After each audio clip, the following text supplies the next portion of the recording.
खबरों में बड़ी जानकारी आप तक पहुंचा रहे। इस्लामाबाद में यूएस ईरान बातचीत को लेकर हलचल बढ़ी। जेडी वेंस के आज रात वाशिंगटन से इस्लामाबाद रवाना होने की जानकारी। वेंस के साथ विटकॉफ और कुशनर भी मौजूद रहेंगे। रिपोर्ट के मुताबिक ईरानी वार्ताकारों को अनुमति मिली है। सुप्रीम लीडर से यूएस के साथ बातचीत के लिए हरी झंडी मिलने की जानकारी दी गई। ईरानी मीडिया ने अलग दावा किया। हॉर्मुज में फायरिंग इंसिडेंट के बाद बातचीत से इनकार का दावा है। बड़ी जानकारी आप तक पहुंचा रहे हैं, जहां आपको बताते चले कि यूएस ईरान बातचीत को लेकर हलचल बढ़ गई है। अब पूरी तरह से जो संशय है वो लगातार बरकरार है कि बातचीत होगी या फिर नहीं होगी। जेडी वेंस के आज रात वाशिंगटन से इस्लामाबाद रवाना होने की जानकारी मिली है। आज रात रवाना होंगे इस्लामाबाद के लिए। चलिए और जानकारी लेंगे। हमारे साथ एसोसिएट एडिटर प्रदीप कुमार जुड़े हुए।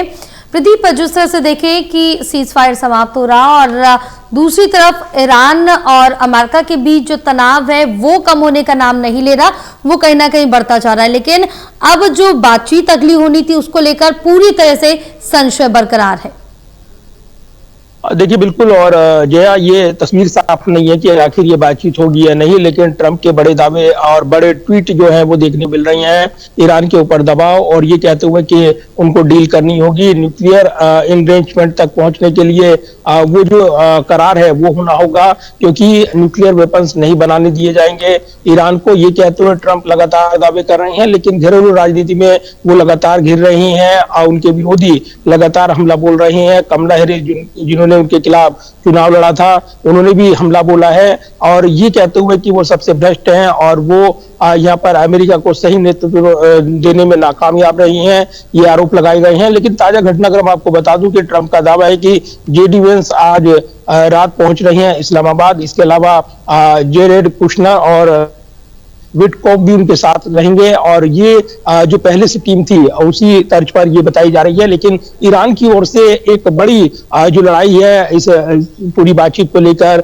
वो दबाव बनाने वाली निकल कर आ रही है और इसमें ईरान की ओर से अभी तक ये तस्वीर साफ नहीं है कि उनका डेलीगेशन यहाँ पर जाएगा या नहीं। इस बीच अरागची ने, जो कि विदेश मंत्री है ईरान के, उनका एक बयान आया है और उन्होंने कहा है कि तेहरान धमकियों के आगे नहीं झुकेगा, बातचीत नहीं करेगा। यूएस के साथ बातचीत फेल होने पर नए बैटलफील्ड कार्ड्स की भी उन्होंने चेतावनी दी है, यानी जंग के लिए ईरान तैयार है। तो युद्ध विराम जो खत्म हो रहा है बुधवार को, उससे पहले अमेरिका का दबाव है कि बातचीत हो और ये समझौता हो। लेकिन दूसरी तरफ ईरान की ओर से इसमें उलझने के बजाय वो सीधे तौर पर कह रहे हैं किसी धमकी के आगे वो नहीं झुकेंगे।